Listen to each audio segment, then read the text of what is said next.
ನಮಸ್ತೆ ವೀಕ್ಷಕರೇ, ಶುಭೋದಯ. ಜಾತಕ ಫಲ ಕಾರ್ಯಕ್ರಮಕ್ಕೆ ಸ್ವಾಗತ. ನಾನು ಪ್ರಗತಿ ಜೈರಾಮ್. ಇವತ್ತಿನ ಸಂಚಿಕೆಯಲ್ಲಿ ಈ ದಿನದ ವಿಶೇಷತೆ ಜೊತೆಗೆ 12 ರಾಶಿಗಳ ಫಲಾಫಲ ಹೇಗಿದೆ ಅಂತ ನೋಡೋಣ. ಹಾಗೆ ನೀವು ಕಳುಹಿಸಿರುವಂತಹ ಸಂದೇಶಗಳತ್ತ ಸಹ ಗಮನ ಹರಿಸಲಾಗುತ್ತೆ. ಮೊದಲಿಗೆ ಪ್ರಾಜ್ಞರಾದ ಶ್ರೀಕಂಠ ಶಾಸ್ತ್ರಿ ಅವರನ್ನ ಕಾರ್ಯಕ್ರಮಕ್ಕೆ ಸ್ವಾಗತಿಸೋಣ. ಶಾಸ್ತ್ರಿಗಳೇ ನಮಸ್ಕಾರ, ಕಾರ್ಯಕ್ರಮಕ್ಕೆ ಸ್ವಾಗತ. ನಮಸ್ಕಾರ ಶಾಸ್ತ್ರಿಗಳೇ, ಮೊದಲಿಗೆ ಈ ದಿನದ ವಿಶೇಷತೆ ಬಗ್ಗೆ ತಿಳಿಸ್ಕೊಡಿ. ಶ್ರೀ ಗುರುಭ್ಯೋ ನಮಃ. ಹರಿ ಓಂ. ಮೂರ್ತಿತ್ವೇ ಪರಿಕಲ್ಪಿತ ಶಶಿಭೃತೌ ವರ್ತ್ಮ ಪುನರ್ಜನ್ಮನಾಮಾತ್ಮೇತ್ಯಾತ್ಮವಿದಾಂ ಕೃತುಶ್ಚ ಯಜತಾಂ ಭರ್ತ ಅಮರಜ್ಯೋತಿಷಾಂ ಲೋಕಾನಾಂ ಪ್ರಳಯೋದ್ಭವ ಸ್ಥಿತಿವಿಭುಶ್ಚಾನೇಕಧಾ ಯಶ್ರಿತೌ ವಾಚನ್ನ ಸದದಾತ್ವನೇಕ ಕಿರಣಃ ತ್ರೈಲೋಕ್ಯ ದೀಪೋರ್ವಿಃ. ಸಮಸ್ತ ವೀಕ್ಷಕರಿಗೆ ಶುಭೋದಯ, ಶುಭ ಬೆಳಗು.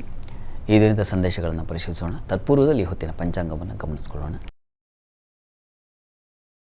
ಶ್ರೀ ಕ್ರೋಧಿನಾಮ ಸಂವತ್ಸರ, ಉತ್ತರಾಯಣ, ವಸಂತ ಋತು, ವೈಶಾಖ ಮಾಸ, ಕೃಷ್ಣ ಪಕ್ಷವಾಗಿದೆ.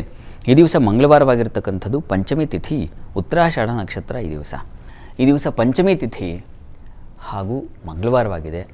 ಲಲಿತಾ ಸಹಸ್ರನಾಮ ಕೇಳಿಸ್ಕೊಳ್ಳಿಕ್ಕೆ ಒಳ್ಳೆಯ ಶುಭಪ್ರದವಾದಂಥ ಘಳಿಗೆಯಾಗಿದೆ. ಹೀಗಾಗಿ ತಪ್ಪದೇ ಸುಮಂಗಲೆಯರು ನೋಡಿ, ಲಲಿತಾ ಸಹಸ್ರನಾಮ, ವಿಷ್ಣು ಸಹಸ್ರನಾಮ, ಶಿವಸಹಸ್ರನಾಮ ಇವು ಮೂರು ದಿ ಬೆಸ್ಟ್ ಪರಿಹಾರಗಳು.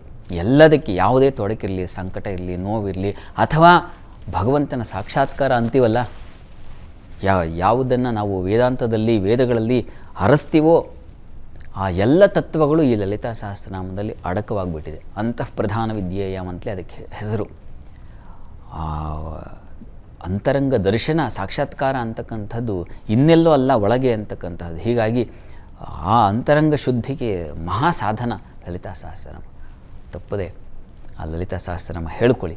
ಸುಮ್ಮನೆ ಹೇಳ್ಕೊಳ್ಬೇಡಿ, ಮನಸ್ಸಿಟ್ಟು ಆ ಅಮ್ಮನವರ ದರ್ಶನ ಪ್ರತಿ ಒಂದು ನಾಮಾವಳಿಯಲ್ಲೂ ಕಾಣತಕ್ಕಂಥ ಆ ಬಗೆಯಲ್ಲಿ ಅಮ್ಮನವರ ಉಪಾಸನೆ ಮಾಡಬೇಕು. ಆ ಬಗೆಯಲ್ಲಿ ಲಲಿತಾ ಸಹಸ್ರನಾಮ ಕೇಳಿಸ್ಕೋಬೇಕು ಅಥವಾ ಹೇಳಬೇಕು.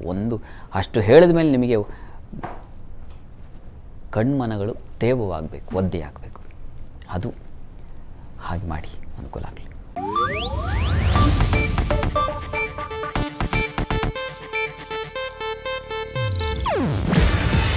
ಇದು ಏಷ್ಯಾನೆಟ್ ನ್ಯೂಸ್ ನೆಟ್ವರ್ಕ್ ಪ್ರಸ್ತುತಿ. ನೀವು ನೋಡ್ತಿದ್ದೀರಾ ಏಷ್ಯಾನೆಟ್ ಸುವರ್ಣ ನ್ಯೂಸ್.